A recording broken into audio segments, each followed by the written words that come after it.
Akashvani Imphal Ngangbam Nganthoi na pau pajari.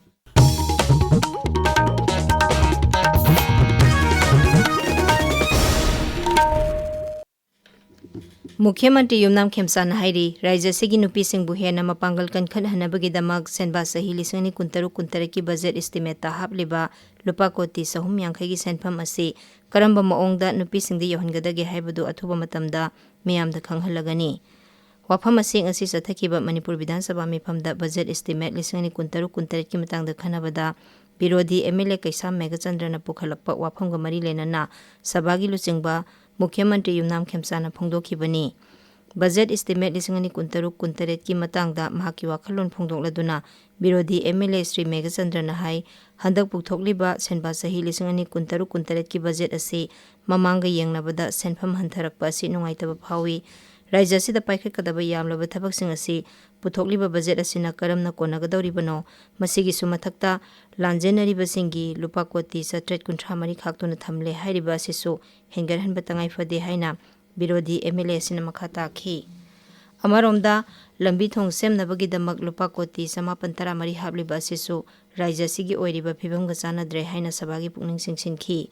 Birodi MLA gi wafam taraba tungda Mukhyamantri Yumnam Khemsana hai nupi singda lupa lising tara fanghanabagi damak budget ta hapliba lupa koti sahum yankhai asi karamna yohangadagi haibadu miyamda khanghanaba athuba matamda notification ama thoklagani.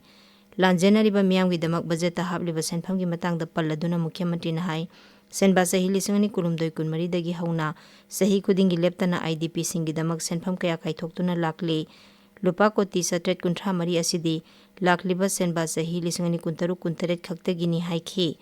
Lambi thong semnabagi dama hapliba lupa koti samapan tara mari asi PMGSY amadi PWD gi tongan ba thabak singini adubu road transport and highways mantraloy amadi donor mantraloy yauna tongan ba funding agency singdagi thadarakpa senpham singdi budget asida mami taroy.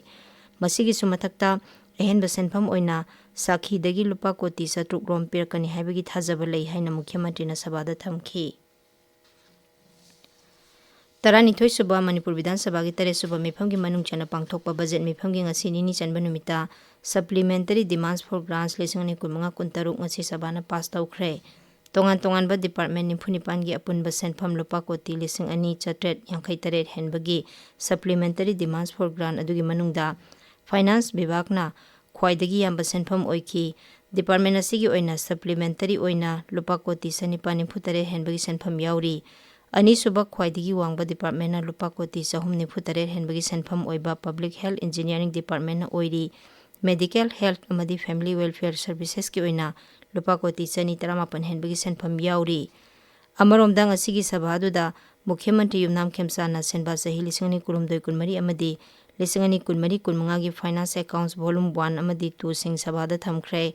Controller amadi Auditor General of India na piba senba sahi lisingani kulumdoi kunmari gi state finance ki report yauna tongan ba report singsu sabhagi luchingba Mukhyamantri na thamki. Tungda Sri Khemsana Manipur appropriation number 1 bill lisingani kuntaruk sabhada puthokhi.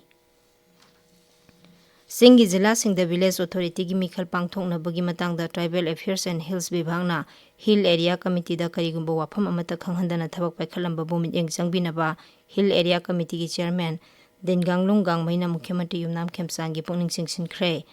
Sri Dinganglung na pisinkhiba aiba cherol amada hai Sangbidan gi article 373 C gi matung inna singi lamsingda leiba Village Authority asisu Hill Area Committee gi makhada leiribani. Adubu committee asida karigumba makhalamata gi pau forumdana Tribal Affairs and Hills Bibhagna Village Authority gi mikhalga mari lenana DC singda pau khanghalakhiba sigi matangda miyeng changbiyu hairi. Kendra gi haksel amdi Imphal Rajya Mantri Pratap Rao Jadhav na hairi sarkar na hojik phawbada nupi koti 9,79,000 da cervical cancer screening tawkhre. Wafam asi Rajya Sabha da ngasi aiba paukhum oina mantri na pikhibani. Mangna hai cervical cancer dagi ngakthoknabagi damak leibak sinba thungna HPV vaccination campaign paksana pangthokli. Paulo Jere.